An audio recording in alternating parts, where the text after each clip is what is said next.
Um, but yeah, so welcome, guys. Great to have you here. Um, so yeah, tonight we're going to talk about adulting. Um, yeah, just what it looks like to make wise decisions as we become adults, right? As we're going through young adulthood, right? And so, yeah, we're going to do the same format that we've done in the past with seminars. And so, I'm going to give a few thoughts, um, and then we're going to break up into breakout rooms, and then we'll come back together and have a kind of a large group discussion. And yeah, it doesn't have to be just a Q&A to me for that last section. I might just call on some of you guys. I want to hear what we can have like a more interactive kind of group discussion at the end. So, but yeah, so that's going to be the format for tonight. So yeah, with that, let me just pray, and then we'll get started. Dear God, thank you so much for this time. Thank you for these guys. And Lord, we just really pray that you would be with us tonight. We pray that this time would be fruitful, that it would be helpful, that you would really guide us and show us how we can mature into godly men. So we pray for your wisdom, and we pray this in Jesus' name. Amen. All right, so I want to start by reading a passage and encourage you to follow along. So let's look at First Thessalonians chapter 5. First Thessalonians chapter 5. And we're going to read first 11 verses here, First Thessalonians.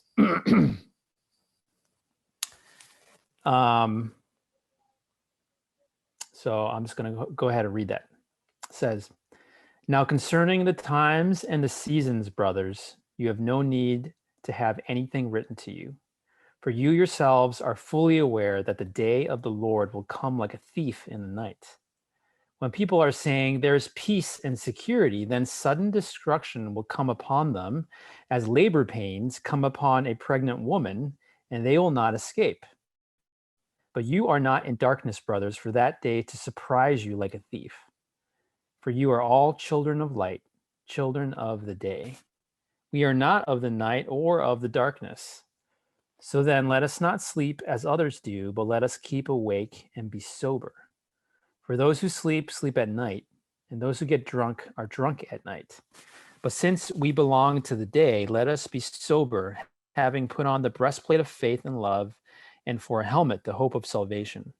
For God has not destined us for wrath, but to obtain salvation through our Lord Jesus Christ, who died for us so that whether we are awake or asleep, we might live with him. Therefore, encourage one another and build one another up, just as you are doing."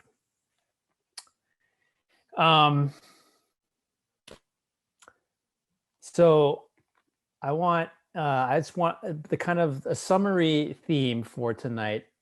I think when it comes to adulting, I want you guys to remember is this: be intentional. Be intentional. I think that really kind of sums up what I want to just offer for you in these first few minutes. You got to be intentional as you are living as a young adult and trying to figure out what it means to be an adult.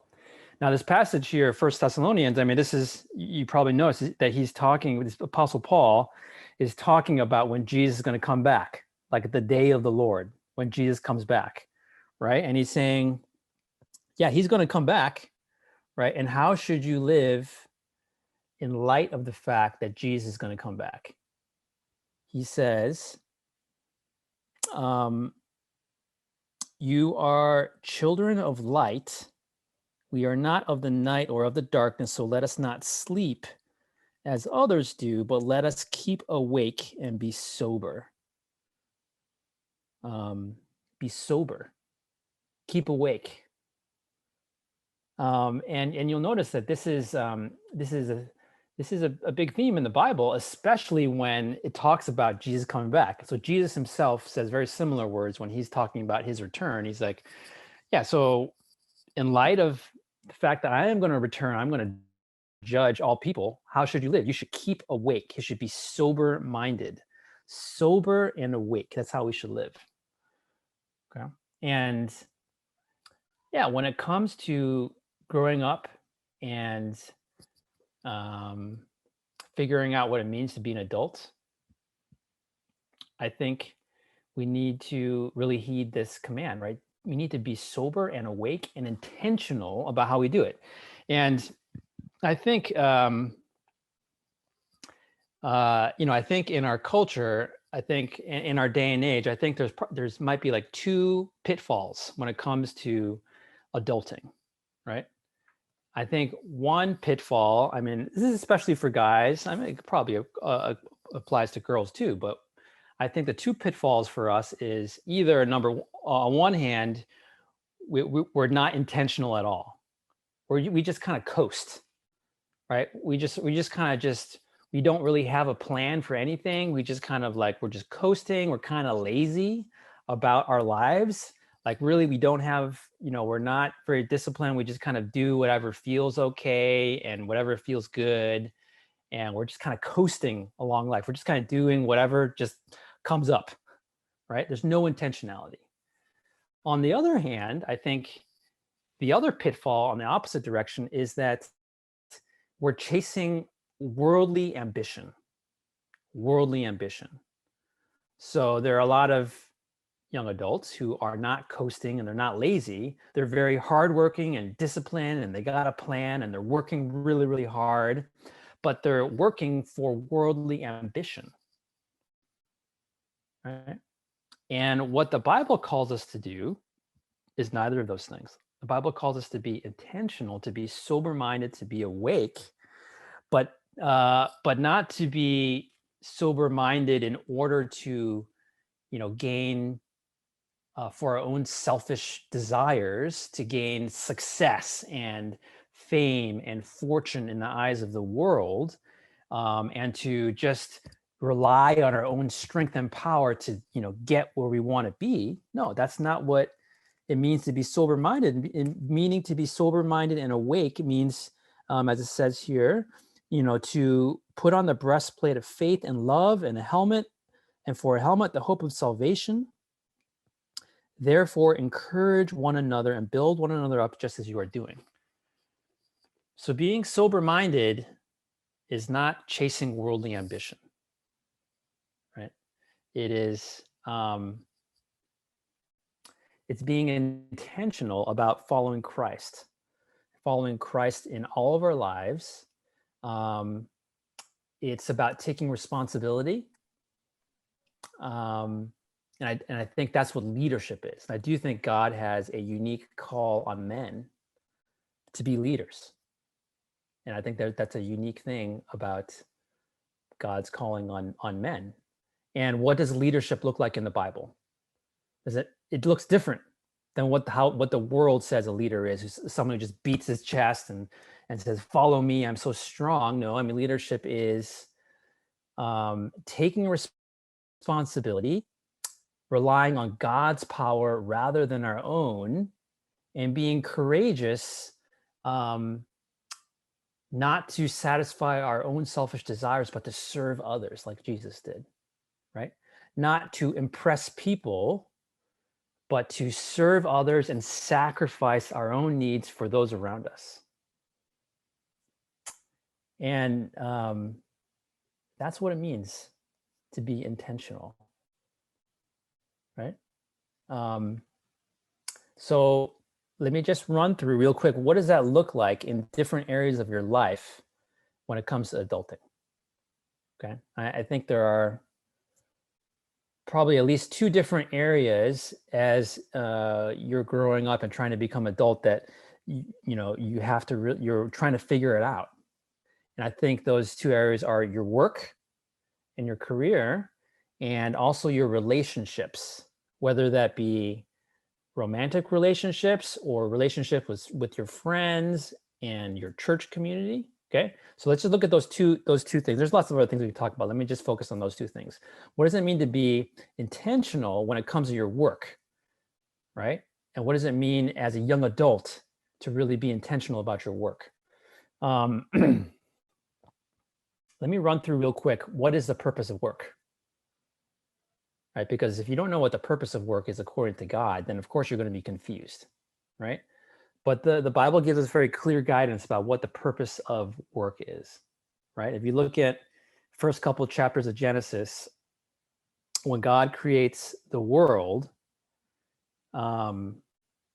he creates everything in the world, and then he says, Genesis 1:28. I'll get it real quick.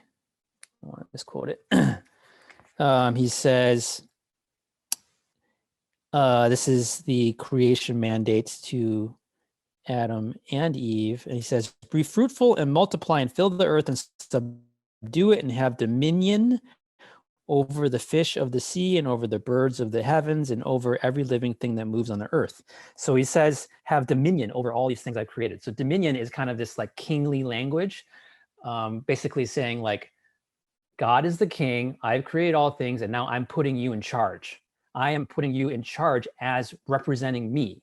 You represent my kingship over all of this creation. And then in chapter 2, when it talks about the Garden of Eden, God says to Adam that you must, chapter 2, verse 15, that you, the Lord God took the man, put him in the Garden of Eden to work it and keep it. Work it and keep it. And those words kind of mean like to cultivate the garden and create. So to cultivate and create out of God's creation. So that's what work is. Work is taking care of God's creation and to represent who God is and to cultivate it and to create. And so that's the purpose of work, is to represent God, cultivate his creation, right? And listen, this applies to all work, right? Whether it's exciting or boring, whether you're like doing an office job, sitting in front of a computer 40 hours a week, or whether you're out building wells in Africa, or whether you're a missionary, or whether you're a janitor, or whether you're an engineer, right? All of that is taking care of God's creation, and you can represent God in it, right? And so all work has dignity, right? Do you know that? All work has dignity, no matter how boring it is or dull it is, right? I mean, there's certain kinds of work that is clearly sinful, right? Like, I don't know, like building strip clubs or something like that, right? So God, that does not really have any dignity, right? And you should not do that, right? But almost all work, all other work, there is dignity in it, right? You are in some way taking care of God's creation, and you can represent him, right? And so, yeah, do you have the attitude about your work? And but the other thing you need to remember about work, though, is this is something I like to say: work is a calling. It's not your identity. It's a good calling. It's a really bad identity. When you treat it as a calling, that's how you should be looking at it. When you treat it as an identity, you make an idol out of it, right? When it becomes your identity, that this is who I am, is I measure my worth and my value by how good I am at my work, right? You use your work to prove yourself to others, right? You're finding your ultimate meaning and joy and fulfillment in your work. It's going to drive you to the ground. It will enslave you, right? And so a couple of applications for work, right? So number one, you should work hard. You should work hard at whatever it is that God is calling, whatever your work is right now. You should work hard. You should do your best for God. Work for God. Whatever you're doing, you need to work for God, right? Pursue God's calling over fame, comfort, and money, right? So how do you choose your job? How do you choose? Are you just looking for the job that pays the most? Are you looking for the job that is the most comfortable to you, or are you really trying to look for jobs that where you can really represent God and care for His creation, right? But also, number two, don't be idealistic about your work because it's not your identity. I think these days in our culture, this is a huge idol, is that people treat their work as their identity. So it's like, if you don't have a job that's really fulfilling, that is like you're pursuing your dreams, then you're not really a human, right? And so everything is about finding your dreams, fulfilling your dreams, do your dream job, right? But it's not your identity. Your identity is being a child of God, right? So don't be too idealistic about your work. Maybe you shouldn't be too focused on finding your dream job, because maybe you're not going to figure that out in your 20s. And we can talk about that later in discussion. But maybe you should, as you're a young adult, God might be calling you to be patient and to build your skills, and God may be trying to teach you to persevere. God might be trying to teach you that all work has dignity, not just exciting jobs, but all work. Right? Okay, so that's work. All right, let's move on to relationships. What does it mean to be intentional, be sober-minded when it comes to our relationships as we are young adults? Let's first talk about dating relationships. Okay, we covered this in the previous seminar, but let me just repeat some of these things. They're worth repeating, right? When it comes to marriage and dating, you don't want to overemphasize it, and you don't want to underemphasize it either. So this is what I mean. Overemphasizing marriage and dating means that you're also making an idol out of relationships, out of getting a girlfriend, right? Having a girlfriend, getting married, and that becomes like consuming and really controlling, and you just want it more than God, right? But I like to say this too to young men is, you also underemphasize it. Meaning, I think there's also a temptation to kind of just not want to get married, or maybe not even have a girlfriend, because it's too much trouble. Because I like being single. Because singleness is just easier, right? I don't have to care about another person, right? I like just kind of being a single guy and just doing my thing, and dude, it's fine. It's comfortable, right? And I don't think that's a good reason to be single. I think there's lots of good reasons to be single, and singleness is a beautiful. It can be a beautiful thing. It could be something that God's calling you to for a while, or maybe even for your whole life. But if you're single just because you want to be comfortable, because it's hard to sacrifice your needs for another person, that's not a good reason to be single, right? And God does not want you to be single for that reason. The Bible talks about, if you're single, use your singleness as a gift to serve others, right? If you're single, you have more time and energy. What are you using that time and energy for? Yourself, or are you using it to serve others? So yeah, so when it comes to dating and marriage, you don't want to overemphasize it. You don't want to underemphasize it. um, and how do you be intentional about it? Well, you know, this is going to sound cliche, but when it comes to, relationships and really everything in life, right? You know, if you're intentional about loving God and loving people and committing to the church, I think that's the foundation for everything else. It's foundation for how you're gonna, how you're gonna approach relationships and your work and everything else, right? So, you know, if you want to have healthy relationships, how are you doing in your personal walk with God? And how are you doing in regards to your commitment to your local church? Because if you don't have those two things in your life, you're going to mess up your relationships. You're just going to mess them up, right? Your personal walk with God is not strong. It's weak.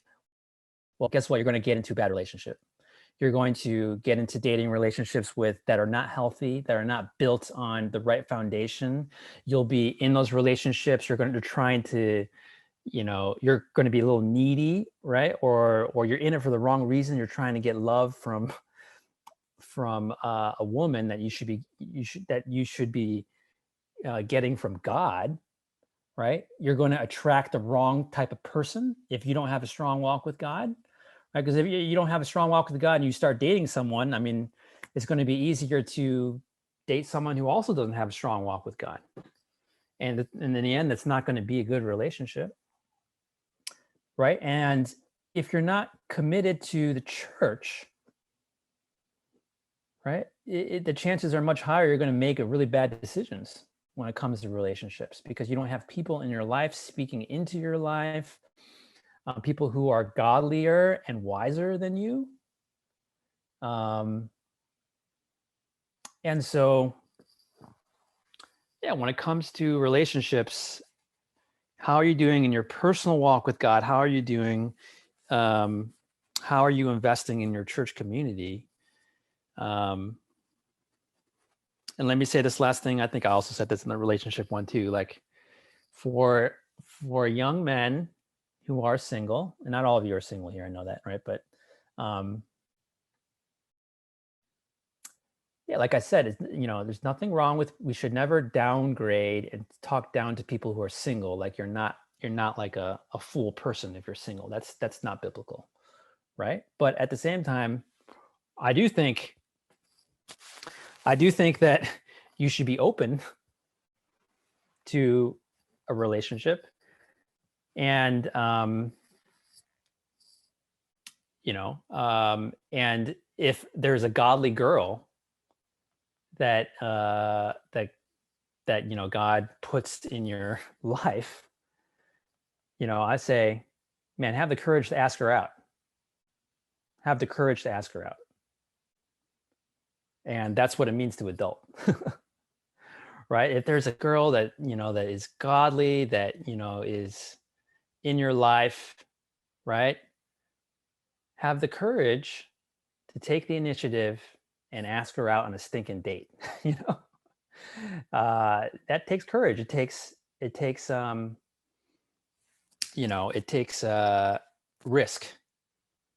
I mean, who wants to put yourself out there and possibly get rejected? No one does, but that's part of what it means to take responsibility. So have the courage to get rejected. Look for the right type of person, and then have the courage to ask them out.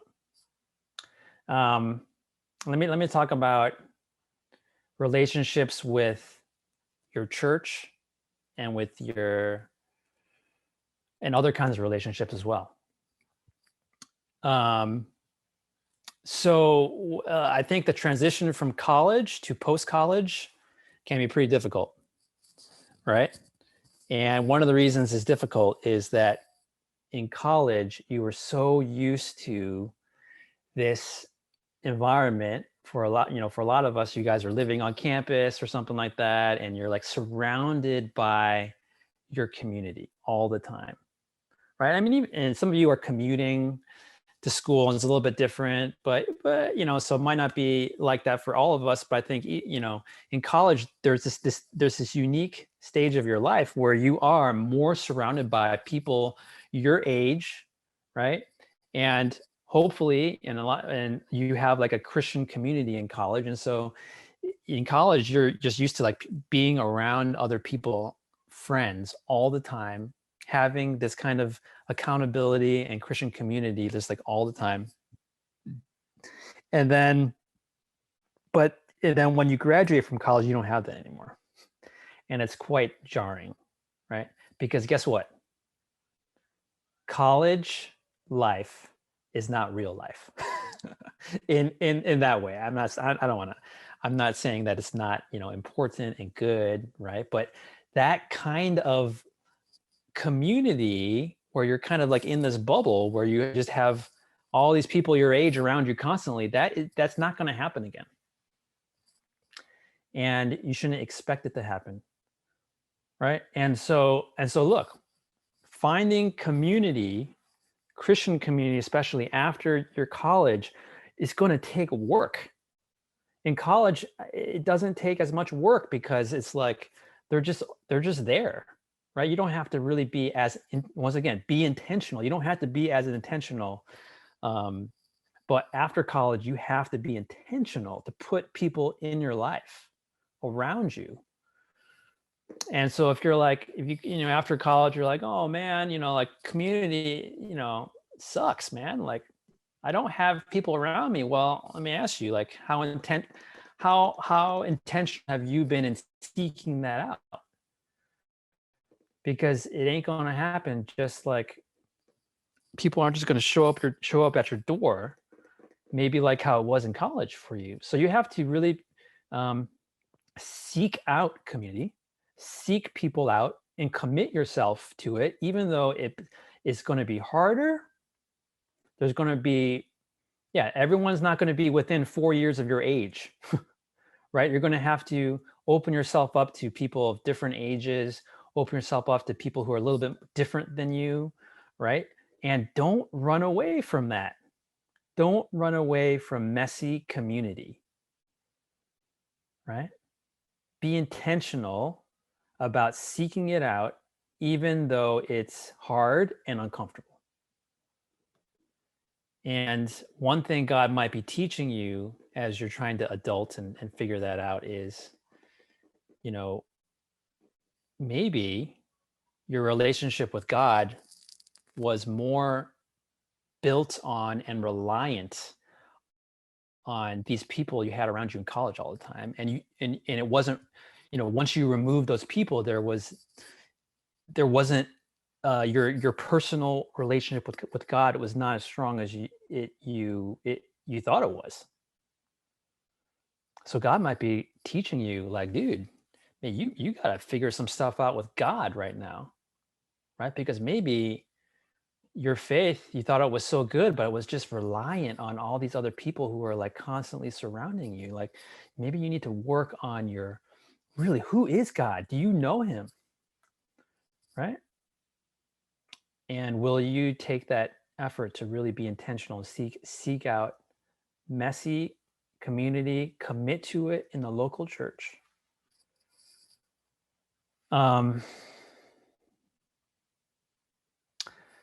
So yeah, that's kind of my my starting point for you guys. Be intentional. Are you being intentional as a young adult? Are you being intentional in how you look at your work, how you look at your relationships? And so one thing that you might have noticed as I'm talking is like all these things can be idols, right? Relationships can be idols. Your work can be an idol, right? And so what it all comes down to when it comes to adulting, right? When it comes to all these different topics is How's your relationship with God? The first thing to be intentional about before you think about your work or relationship is your relationship with God. Are you intentional about cultivating your relationship with God? Are you prioritizing it? Are you seeking God? Are you taking responsibility for your walk with God? Individually, are you taking responsibility for it? Are you taking responsibility by being in community? Right? That's where it starts. Right? So yeah, I think I'll end there. That's just some thoughts to get the conversation going. So let's do this. Let's do some breakout rooms. I have a bunch of questions here. I got 10 questions here.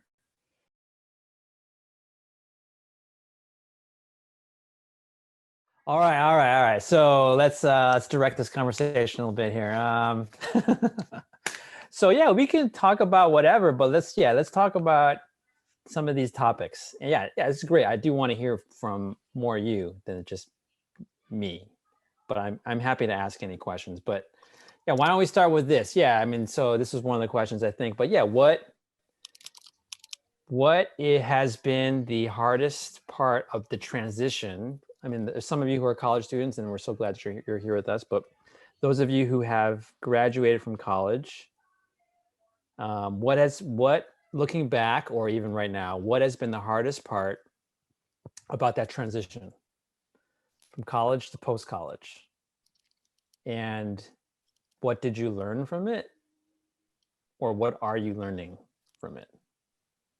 So I'd love to hear from some, maybe you guys talked about this already in your groups, but what would you say?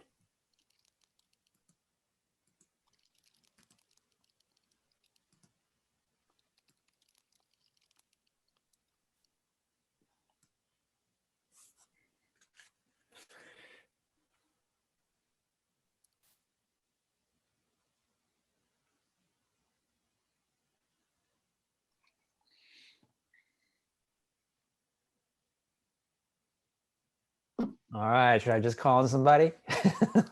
I can go. Okay. Yeah, the hardest part for me was because like through my life into college, I was just I mean, I was independent, but I was also babied in a lot of ways by my parents. Um, so learning to do things myself, not necessarily living, but just remembering like when credit card bills are due, when to pay rent, things like that was like hard for me to remember. Um, Especially because I'm really bad with like technology too. So I don't ever think to just like, oh, maybe I'll put it in my calendar and then send a notification to myself when things are due. So I think remembering to do things like that was definitely difficult. But for the most part, transition was pretty good because in college I was pretty broke. And then after you start making some money, it's real nice.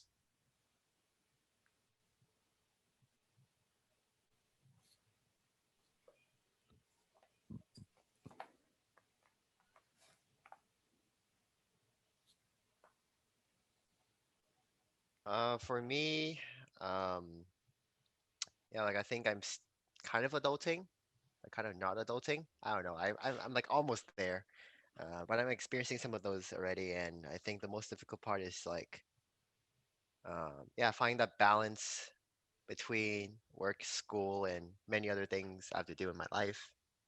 And yeah, I also think like adulting has made me realize that life is very, very expensive. Yeah. Every day you wake up, you're gonna pay something, and it's a lot of money.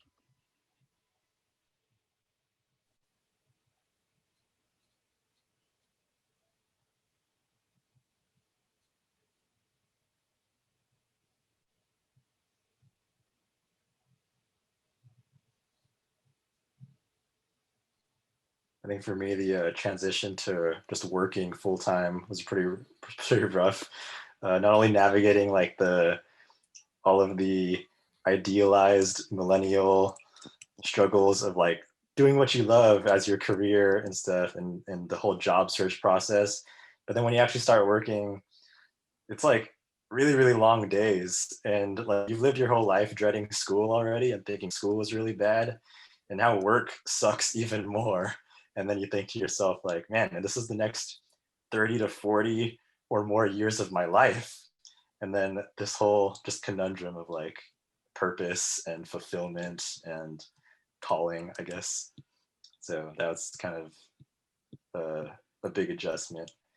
Maybe what I learned through that is just that like God sustains you and grows you, and you can actually bear and handle a lot more than you think.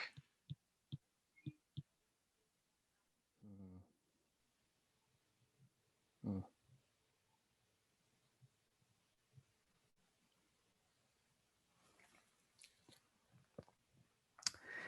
Yeah, I was sharing with my group. For me, in my 20s, like, yeah, I was kind of forced to kind of adult because I moved away from my hometown like right after I graduated. Like I moved far away. I lived in Chicago and then I moved to like North Carolina. And I moved away from all of my friends to a city that I didn't know anybody except for my brother. And yeah, I mean, I think that very at the very beginning, I think God was trying to teach me like, yeah, I think I had put my identity really into like having like my friends. And when I didn't have like people around me who I really did have to do a lot of soul searching and think about my relationship with God. And yeah, that was probably one of the hardest years of my life, was like that first year after college. But I think it was good. Like God was really trying to teach me something through it.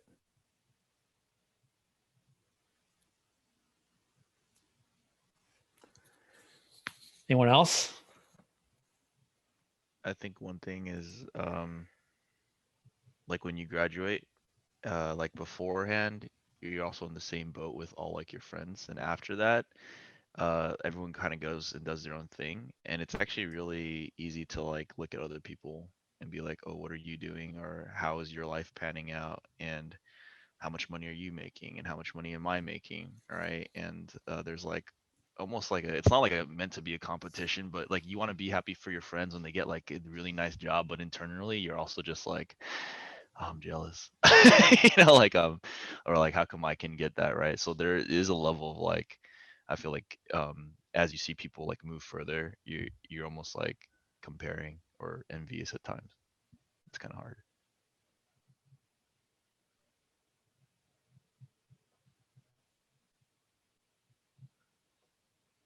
Yeah. Thanks. How about let's tackle this question here. You guys talked about calling a little bit. It's number 4. Yeah, what do you think you can find your calling in your 20s?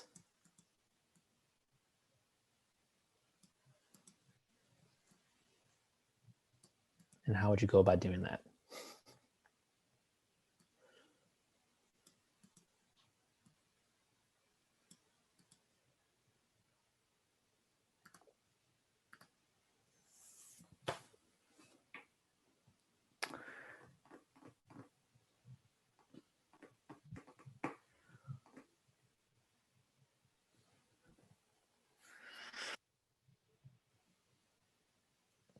What do you think, Jeff?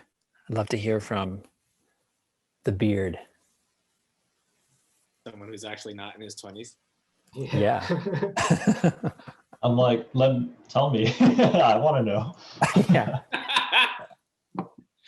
Well, I'll say the calling is what is God's calling you to do, right?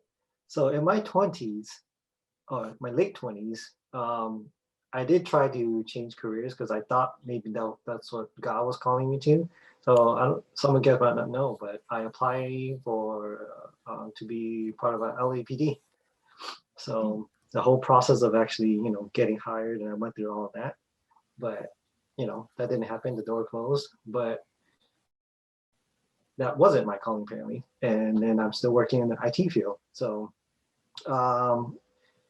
I I would say as you go through, the transition, especially from college to post college and working full time, you're gonna need some time just adjusting to working full time for a while. I mean, it took me a few years to really get used to it. So at that time, you're not really gonna be sure, but at that time, that is when you will be growing too, and learning all these new skills and everything and whatnot. So that might be your calling at that time, to grow in your career in a sense. And then later on, then you'll see what other opportunities that may show up. And then if you are good with your walk with God, then I think then you'll have some wisdom to really decide, hey, what can I try? What opportunities, what choices do I have? And maybe sometimes,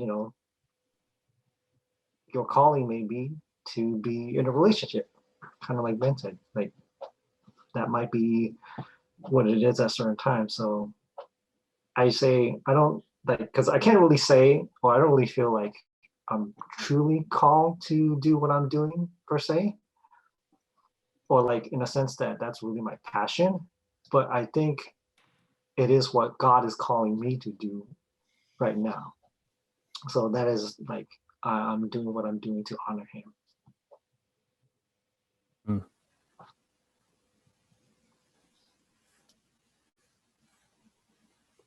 Good stuff. Yeah, I'm interested in your other thoughts about calling, right? That's a tough one, right? How do you find your calling?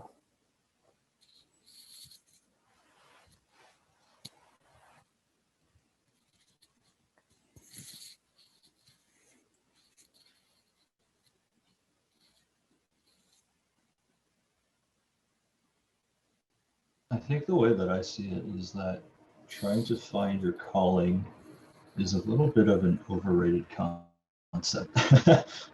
It's kind of like dating and trying to find the one, right? Like there's this one calling, there's this one thing that God has called me to do, and I'm gonna devote my all to it and all this. And it's like it's not a bad mentality to have, but I think what ends up happening is you ignore a lot of the other things going on in your life because you want to find this one calling. You ignore some of the other like relationships that you have going on. You ignore some of the other responsibilities that you have going on, trying to find a calling. And the other thing about a calling is that like they change all the time. God's calling for you now may not be His calling for you 3 years from now, even. And so trying to find this one thing and feeling like I've done it, I found my calling, I think isn't really, and I guess a good way to live through life, just because things are constantly changing and you always have multiple things going on at once, and that's okay.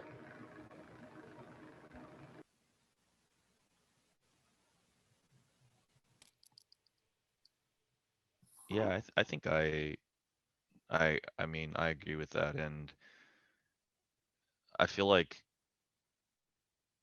I feel like what God wants is like whatever is placed in front of you is that you give it 100%, right? Like you go after, um, you just like do what you're supposed to do 100%, and then God will redirect you when you need to go somewhere else. But I feel like the hard thing is like when you're not sure about your calling or you're just dissatisfied with what you're doing, you're always looking around, right? You're looking like, oh, should I jump here? Should I switch to this? Or that looks better over there. And that's when I feel like we're not actually fulfilling our calling, right? Which is just to do good work, right? And like, uh, yeah, that's how I feel.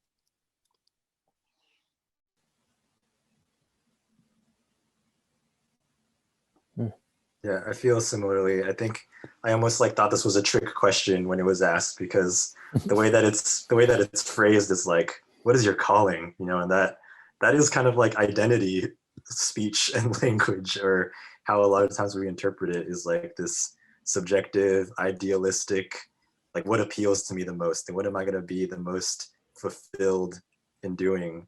But I think like what Jeff said, like I think one's calling defined by God extends beyond like just what you desire to do or what is most appealing to you, but it's ultimately like what pleases God, what can I do to glorify him.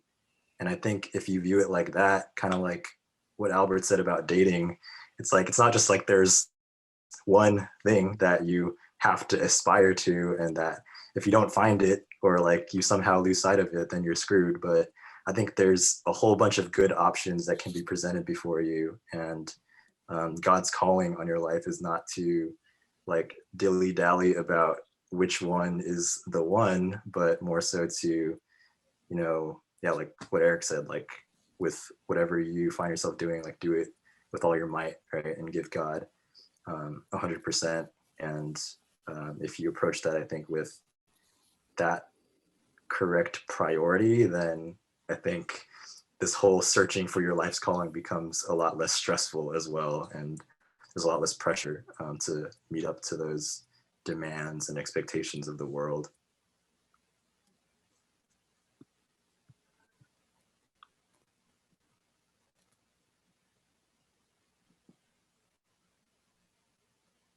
I think as a person, Yeah, I was gonna call on you, Josh. So go ahead.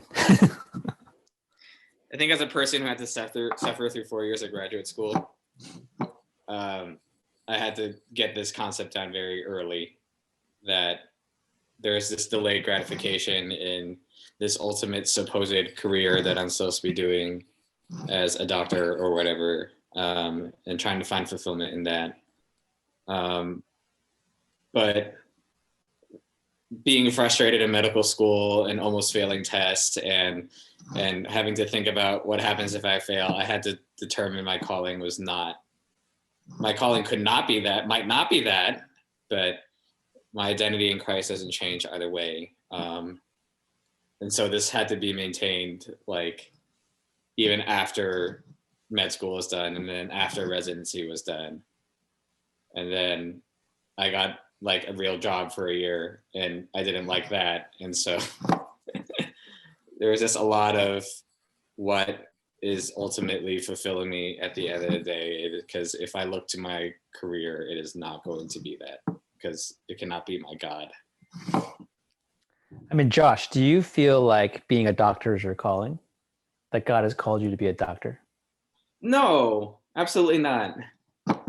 Like I said, I had to adapt this very early, because like if I failed enough tests, I would get kicked out of med school, and I had to be okay with losing it. Or what if I get like I get a pull to the missions field and I have to abandon everything or whatever.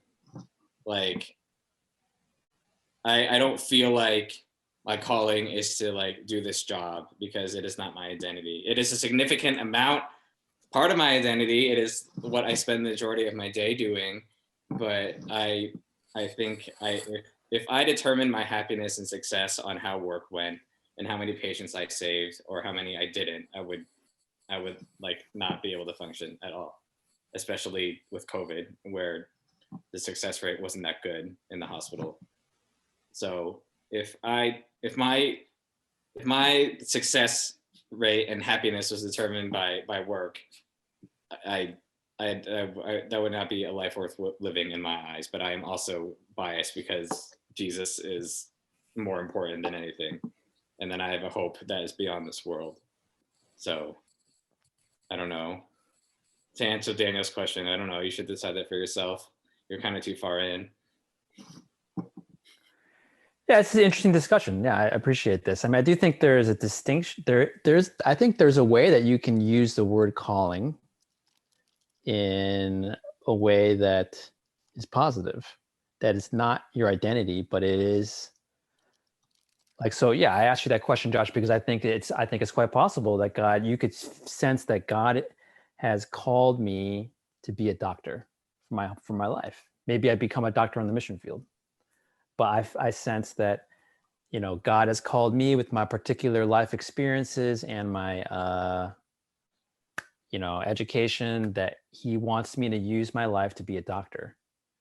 And yeah, that doesn't have to be your identity. I mean, it shouldn't be your ultimate identity, right? But it can be like out of your identity, God calls you to. I mean, and there's, like you guys are saying, there's lots of different kind of callings. There's a calling to be, to be a husband or a father or a small group leader or whatever, right? So there's different kinds of callings, but I think your vocation, uh, it is a calling. And actually, the word calling, I think, has Christian origins, because if you even think about that word calling, I think it's kind of weird when non-Christians use that word, because I think I have to check my sources on this, but I think I remember reading that the word calling had Christian origins because it was this idea of someone from outside of you being God calling you to something, rather than you're trying to follow this inner voice, right? It's someone, God, God calls you to do it, so you obey him. So I think in that sense, I do think that, yeah, I feel very strongly that God called me to be a pastor. It took a lot of years to confirm that calling. There is like my own desire to be a pastor, and then it has to be confirmed by others outside of me and experiences and stuff like that. But I have no problem saying that is one of my main callings, is to be a pastor. And I feel like God has called me to that, and I need to be faithful to that, even when it's difficult. It's not my identity, right? And that's very dangerous. My identity is, my security is in being a child of God, never in my success as a pastor. But I think it's kind of interesting. I do think that so we're mostly people who are younger, in their 20s and stuff, or early 30s or something. If you talk to people in their 40s and 50s and ask them the same question, I think they would have different answers. I think they would be like, yeah, when I was in my 20s, I really did not know what I wanted to do. But actually, now that I'm in my 40s and 50s, I have a much clearer sense that God was preparing me for this, and so I think I agree with everything you guys have been saying. Like, yeah, when you are, especially in your 20s and probably a good deal of your 30s, it's okay not to have this very strong sense of this is my calling, because you're trying to figure it out. And I think that's okay. I have a question. Yeah. Or so like, would you say then, um, like if you say you were pursuing like a job or career that you say took a lot of time and investment, and it like, okay, what am I trying to say here? Like, but it takes you away from a lot of important things that say like that are biblical, whether that's like from community, from being in fellowship. Like, do you feel like does that mean it's probably not the right thing to do? Like, um, I'm just wondering about that.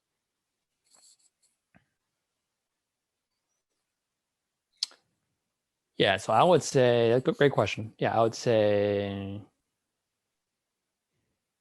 yeah, I'd want to know more details about that specific situation, because I do think that there's certain jobs, like maybe being a doctor, where there are some seasons of your life where you do have to sacrifice different parts of your life. Or what if you're like I don't know, someone who works at night or something like that, or that's just part of the nature of it. So I do think that it might be okay for a season of your life where it does have to adjust a little bit. But yeah, but if it like consistently takes away from,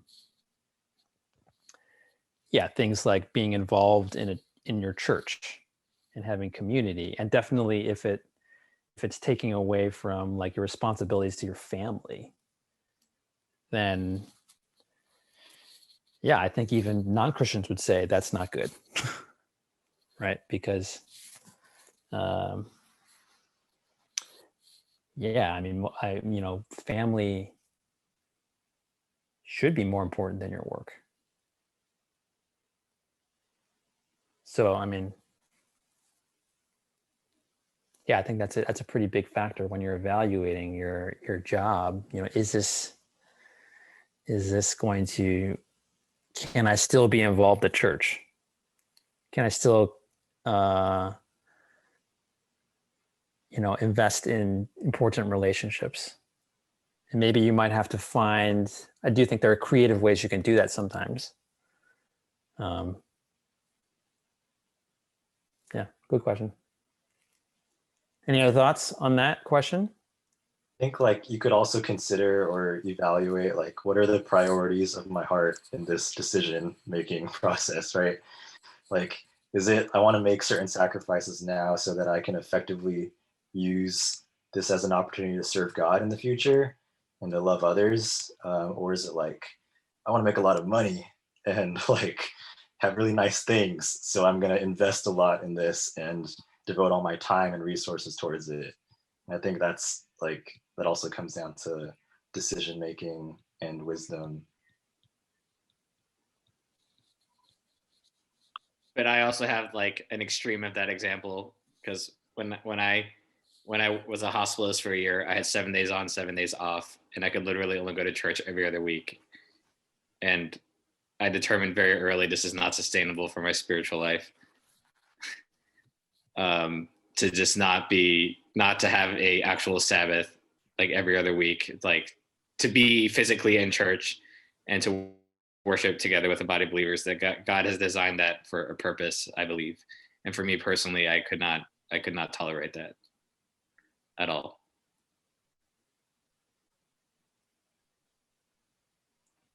So I here do I am. wonder sometimes, like, yeah, what if you're called to be like a NBA player, something like that, or So you should ask Jeremy Lin, I guess. yeah, how do you stay committed to God and have a church community when you're like, I mean, that's just one example, right? There's probably other jobs like that. I do wonder about that. I think it's possible. I do think God calls people to do jobs like that, right? Like, I think for me, I had to make a decision for myself and for like my marriage. Well, not that like being a hospitalist was bad for my marriage, but like just for my spiritual life personally, and how I need people to a certain degree, that going to church literally 50% of the time was not what I wanted, was not what God wanted from me.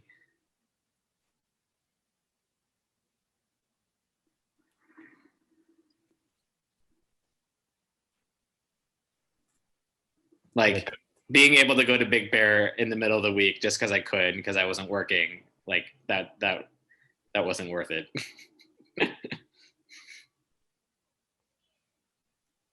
mm-hmm. Well, 9:55. We could go on a little bit longer, and yeah, as long as people want to hang out. I mean, why don't we at least try to go to another question? Well, Jeremy wants to take a picture. Why don't we do that real quick right now, and then we'll maybe hit one more topic, and then we'll see what people want to do. So, all right, Jeremy. All right, what's up? Here we go. 1, 2, 3. All right, you guys are good. Thank you. Yeah. Oh, well, how about we hit another topic? What do you guys want to talk about? what are these? What about what are some of the questions you have when it comes to adulting? We could talk about dating. Number 10. Number 10. All right, let's do that. That's a good one. Yeah. What difficulties have you faced in trying to honor your parents as a young adult, while also trying to be faithful to God and becoming more independent?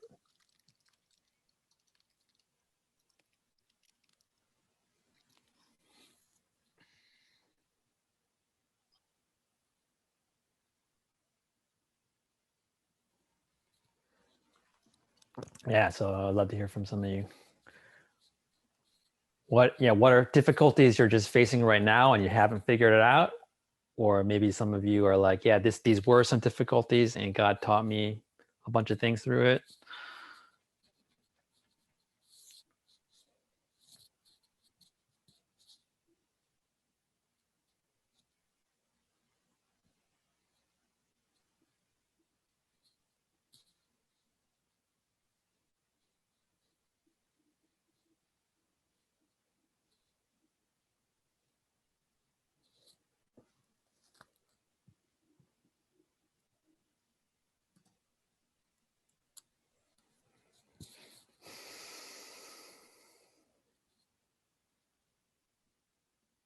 A lot.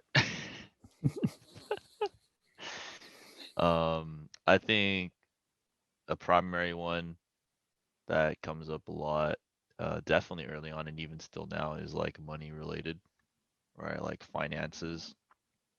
Wait, am I reading the right question?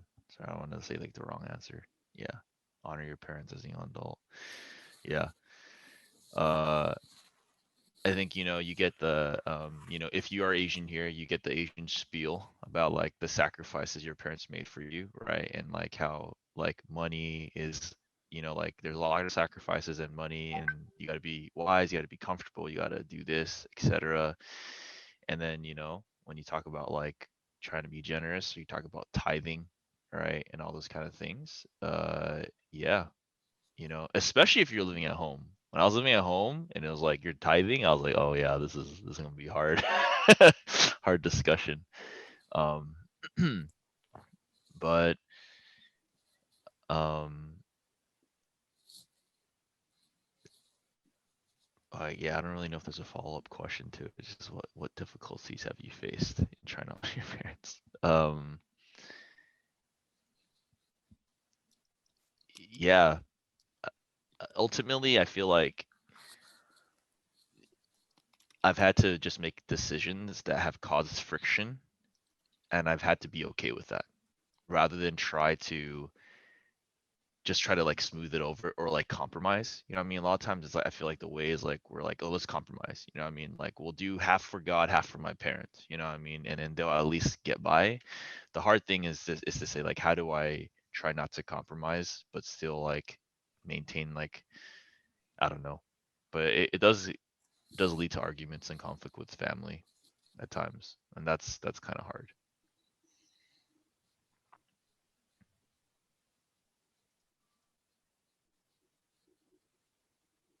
Yeah, you never realize when Jesus says that he comes to set son against parent or whatever, that he meant it actually quite literally. um, like when like as we were raised to try to keep the peace and harmony in the family, but when there is direct conflict with something that God would want you to do, then the peace will be disturbed and you just have to deal with it.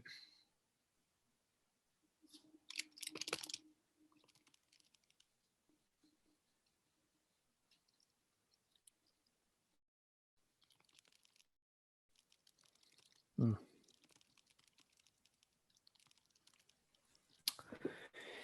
Yeah, I mean, yeah, I learned a lot of stuff about that. And yeah, my relationship with my parents has changed a lot over the last, since college till now. And there were some pretty low points. And yeah, I think my parents are fairly Asian in a lot of ways. Like they're pretty like typical Chinese parents, being very kind of like domineering sometimes and wanting to like have input in all of my decisions, even though I'm, even when I had kids, like living outside the house, still wanted to have lots of input on stuff like that. And yeah, there was one point in my life where I had to kind of cut them out. There was one point in my life. This was like, where it was just, I can't talk to you, mom and dad, because every time I talk to you, you're like, you're, this was like, after I was married, after I had my first kid, and I was unemployed for like 6 months, and it was a pretty tough time. And it was actually right before I came out to LA here to work at FEC Diamond Bar. And my parents, were freaking out, and they had all these opinions about what I should be doing. And like, I respected their opinion, but it was like too much. It was way too much. And there was a point in time where I was like, I told them, like, Mom and Dad, like, we can't talk about this anymore. If we're going to talk about this, then I can't talk to you. And I was like, I guess, how old was I? I was probably like 30 or something like that.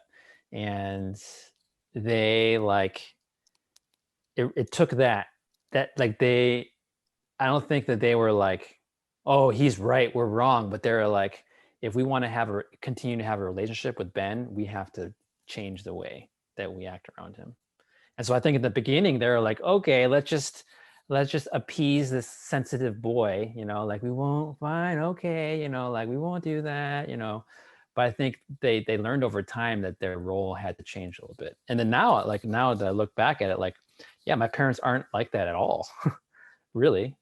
And my relationship with them has changed as they've gotten older, and now they ask me for advice sometimes, which is just kind of weird.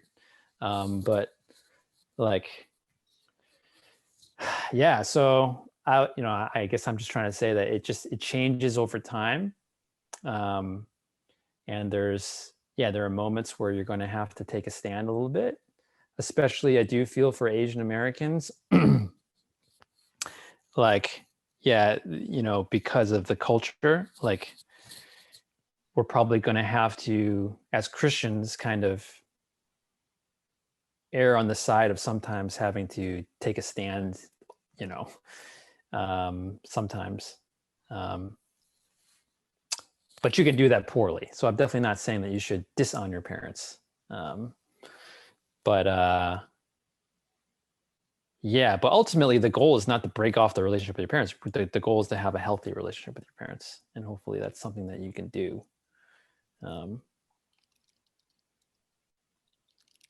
Yeah. Any other thoughts about that, guys? Things you've learned? I agree with everything that's been said, but I think there's, at least I felt the opposite temptation where understanding that, I follow God and not, well, like the way I thought is like, I follow God and not my parents, which is like, I don't think even the exact right way to think about it, because a lot of times you are following God by listening to your parents, right? So I think one temptation I had when I was younger was like, realizing like starting to realize my independence and like saying like, oh, I'm following God. So that became a justification to like take a stand against my parents and like all sorts of things that that I didn't need to take a stand about, like, because like I think a lot of battles aren't worth having. And I think if you, or at least for me, like if I looked into my heart, it's like, yeah, am I like taking a stand against my parents because I think this is the God honoring thing to do? Or is it just because like I'm annoyed and like I want to like have my way and things like that? And I'm just using like I follow God as an excuse to, just have my own way. Yeah, and I think I'm reminded like, and this it's not an exact application of the verse, but I'm reminded of when Jesus talked to like Pharisees or something. I forgot who he was talking to exactly, but like he was bringing up like this practice where like these people would like, instead of giving money to their parents, would say like, oh, this money that I would have given to you, I give to God instead. So I'm not exactly applying that, but I think there is this thing where like people can say like, oh, I'm following God, when it's really, like not that. Mm-hmm.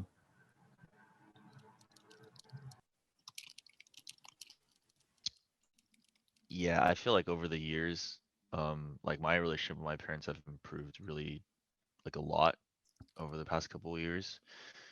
And because I remember someone asked me, it's like, oh yeah, like how are you sharing the gospel with with your family, right? And I'm like, oh, I've tried, I mean, I've tried to like, like tell them and whatever.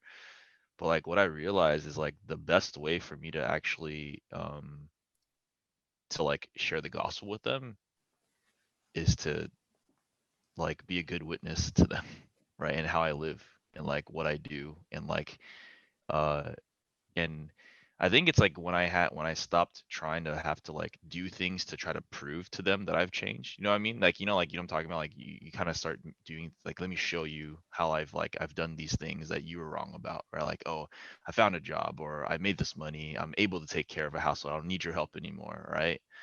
Like it meant at one point I was just like, I'm just doing what I do, and I'm trying to be generous with you, and I don't really care if you give me your full approval, but I include you. I'm more gracious to you. Like I serve you more than I've ever done, and I don't expect anything in return. And over the years, I think as it's happened, my parents are now like they think differently of me, right? And like, so I don't really know if it's like when you intentionally keep just trying to do that compared to like you just follow God and then you just like try to live honoring God. I think at some point they kind of see it. Because if you're changing, your parents aren't blind, they see it. Like they're like, what's happening to this person? You know what I mean? Like, because I wasn't Christian for 18 years. So like my parents saw me like whatever, and now they're just like, man, like um, and then after I had a kid, it was even more like the way my parents have seen me like raise Hannah. It's kind of they don't really have a lot to say to me anymore about like, oh, are you doing this? Are you doing that? Um, so I don't know if that answered like the whole honoring them, but like I definitely don't like dishonor them, but I think I've shown that I'm very committed to what I'm committed to. And so like I'm unwavering in that, and that actually helps my witness because they're like, oh yeah, he's a consistent person. Like he does what he says he's gonna do, kind of thing. So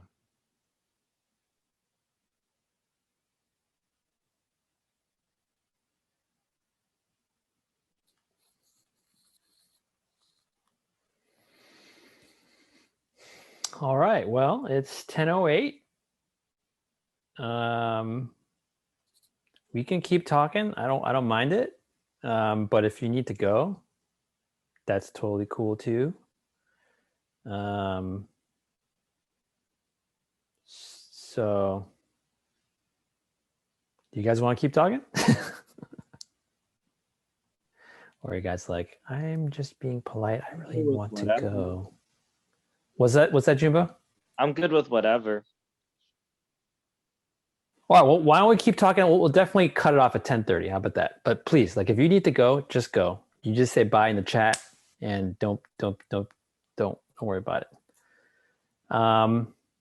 Yeah. What else do you guys want to talk about? What are some other adulting issues? Kenny, you got to go, or do you have a question? See you, Kenny.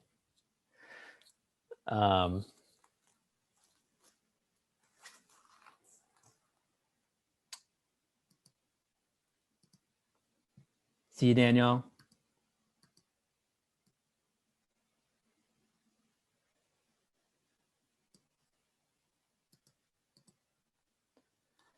You guys want to talk about dating or community or something? See you, Jeff. there, Jeff. Bye, Jeff. Oh, already done.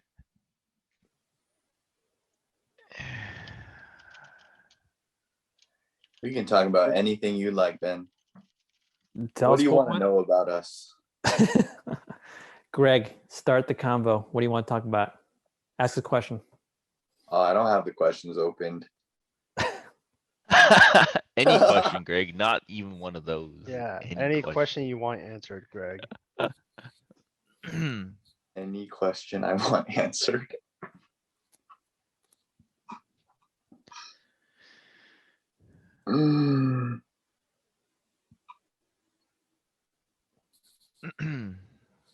Too broad. You can't think of anything. What are some things that makes your heart break?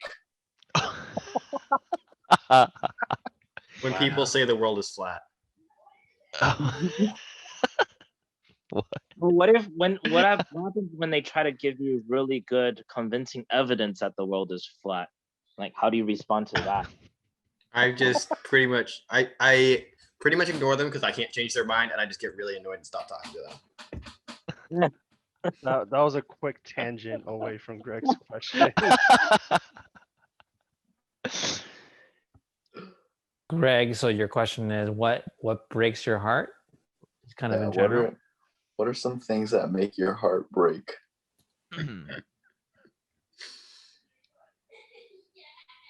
Okay. Does this have in terms of adulting or just kind of in general? Well, I don't have the questions open, so you said I could ask anything. I did.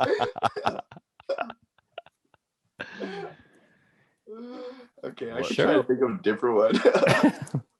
Are we asking like the number one thing that breaks your heart, or like a top list of things? I was just No. throwing out Yeah, something I have stupid a because top I thought it'd be funny. Although seriously, it drives me nuts. The number one thing, Greg, that breaks my heart. Number one Yes. thing Yes. when I lose brothers and sisters in Christ. When they fall away. It's number one. That's my serious answer to your question. Compared to my not serious answer. It's okay, Daniel. It's all good. It's all good. I don't know why that like popped into my head as soon as he said that.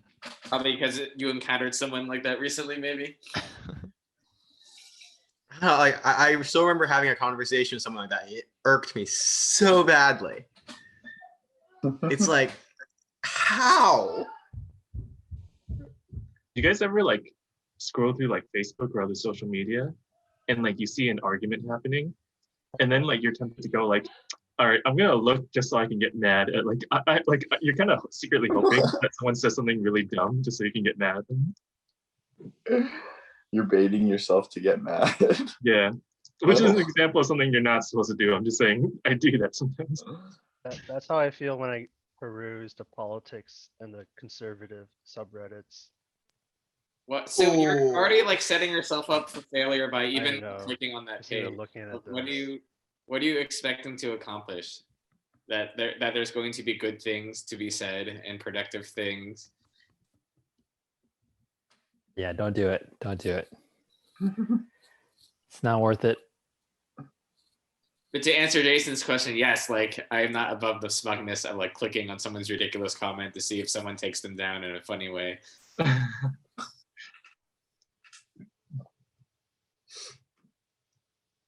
But it's just don't even bother. Mm. She'd be like Nat. She'd like deleted Facebook from her phone. All right, let me pose a question. Last 15 minutes, and yeah. So, what are for those of you who are single? What are the challenges of being single, especially in your, after college? I want to know. What do you want to know? What are the difficulties?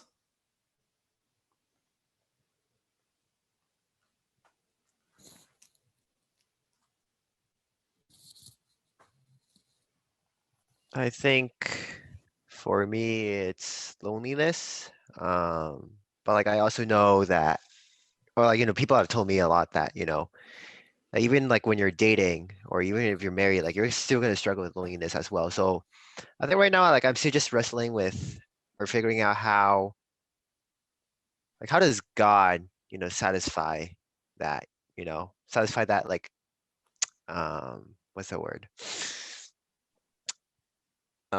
Yeah, how can God like satisfy like I don't know, just my feeling of loneliness, I guess. I don't know. Yeah.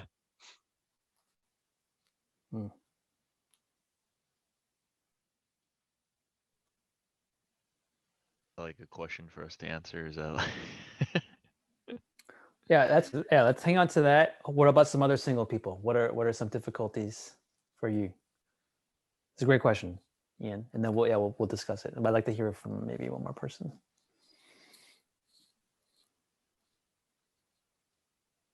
Well, I was gonna answer, but then you said post-college, and I'm like, that was a long time ago for me. Yeah, so you're post-college. You're post-college, Jason.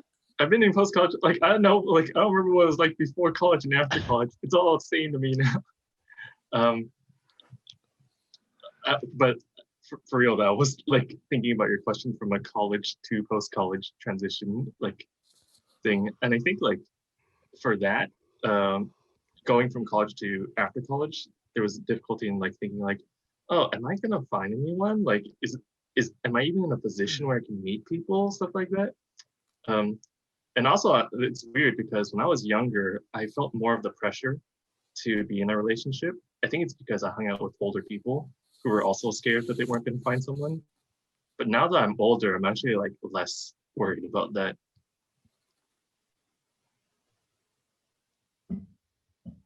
So you were more worried about it, and now you're less worried. Yeah.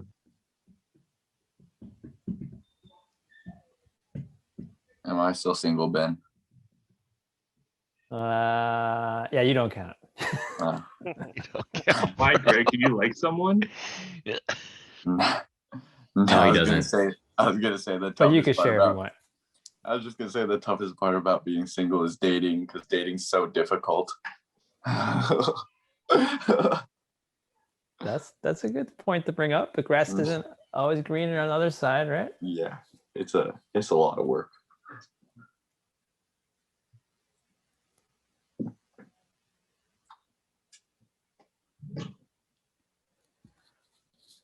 Yeah, I would say some of it's a lot of what people say, and you would think as well. Just right when you're in college, you're in similar life stages and similar circles, so it's easier to find like-minded people.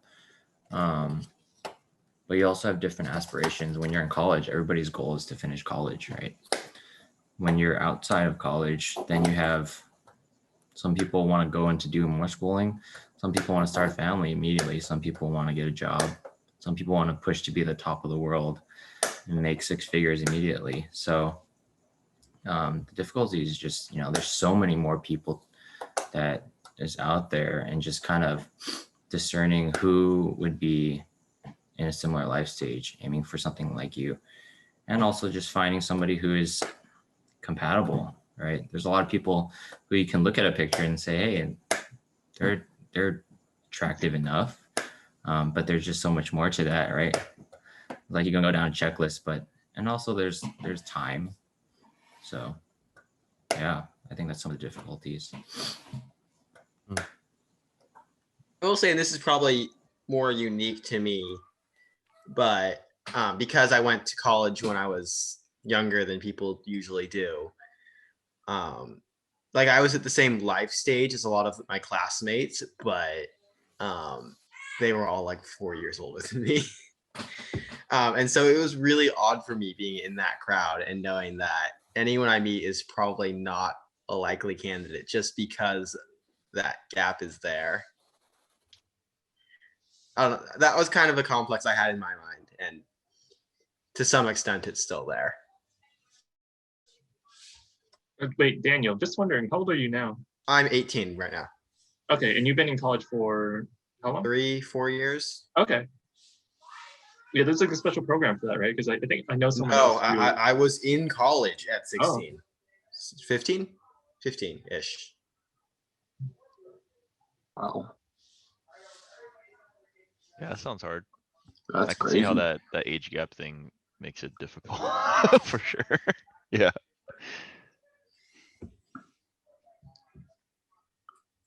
All right. Yeah. Any words of wisdom to the single people from you, those of you who are not single?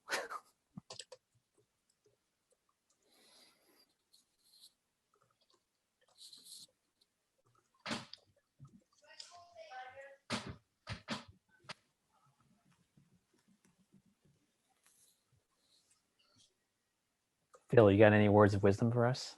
I know you do. Phil's just trying to drink his tea. Trying to be a fly on the wall, man. He's got a nugget of wisdom before he drinks that tea. I sense it.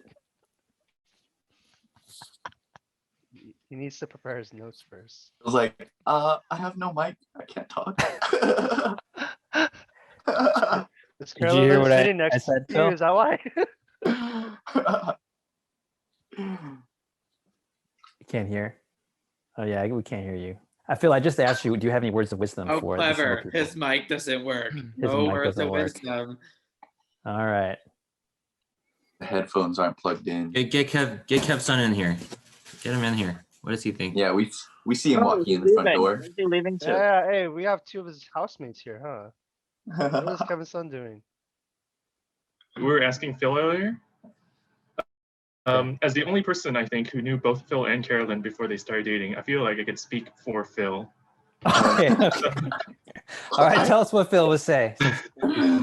Yeah, Phil would probably say something like, you just gotta chill, hang out, not worry too much about it, and then boom, right girl comes along before you know it. Something along those lines. Phil, was that your bad interpretation of what you would say? Oh, I guess you got it right, Jason. What about you, Josh? Words of wisdom for the single people? Sometimes you just find the right person when you're not looking. That's what happened with Nat. So don't be in such a hurry. That's I it. would say be patient. Don't rush in trying to find a date or a person, I guess. Unless like you're already really old, then that's a different story. How old is really old? Oh, I don't know. Like maybe if you're 50, then if you're still trying to find a date, then you might be a little desperate. But hey, God has his own ways, Even then, I don't know. But like if you're in your 20s, take your time. You have plenty of time. Guess I'm taking my time then.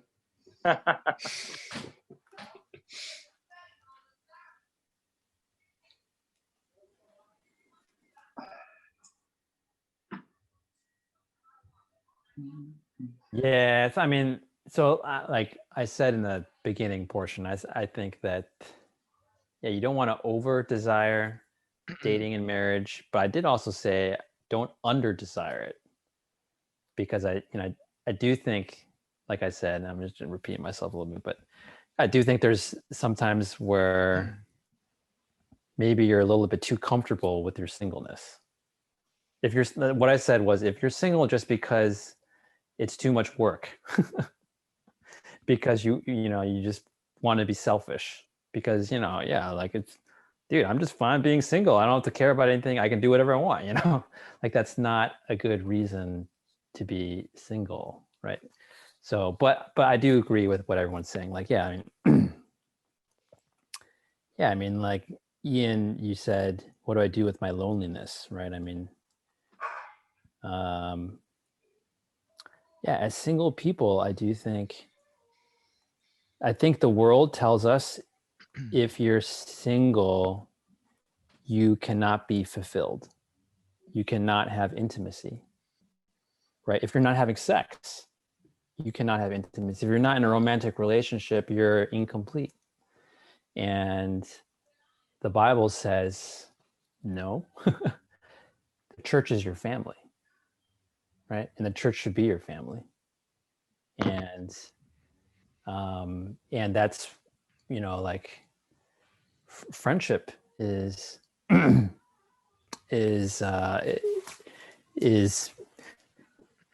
be, is meant to be very can be a very intimate thing, and so, yeah, I mean, so just definitely push into your community in your loneliness, right? I mean, surround yourself with brothers and sisters, and don't just try to get from them, but give to them.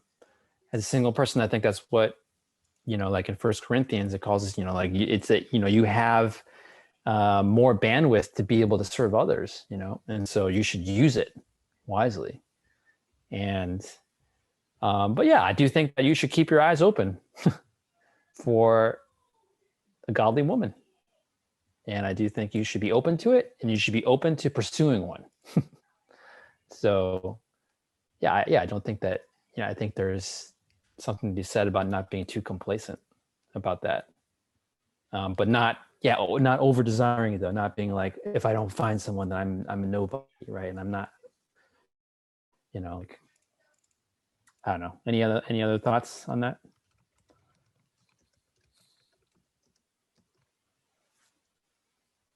Yeah, I mean, I was gonna say something along the lines of there's nothing wrong with actually wanting to be married or be in a relationship, right? Like we're kind of created to be in one. uh, and it's like what you said, Ben. It's like you definitely don't want to like just suppress it, right? Because I feel like sometimes we're going so in the opposite direction of that, which is I think because right, like it's a response to like a long time the church like over glorified marriage, right? And so now I feel like we're going hard the other way. We're like, no, singleness is like the best, and I'm like, oh, okay, right? um, but I mean, I don't do a good job of this, so it's like I'm kind of like hypocritical when I say this, but I think one thing is like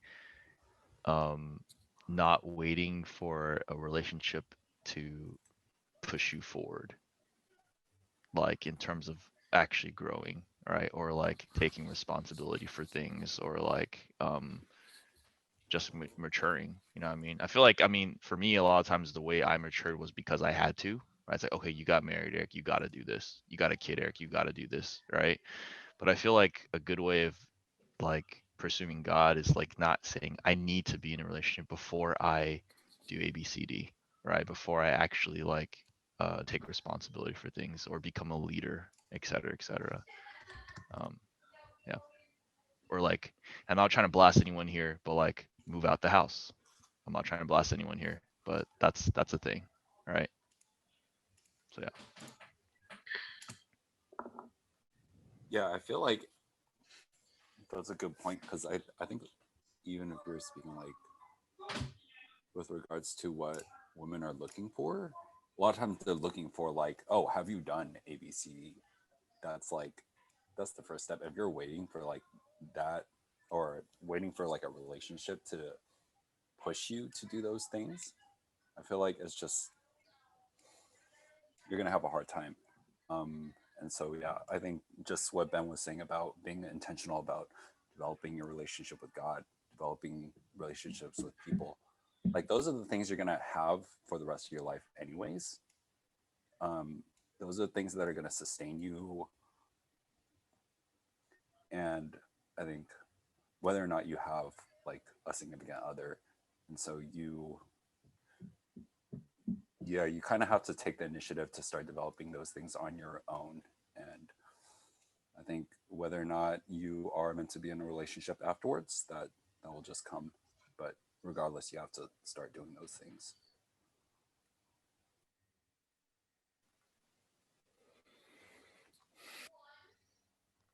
I can't help noticing, Danny, is that a sword behind you?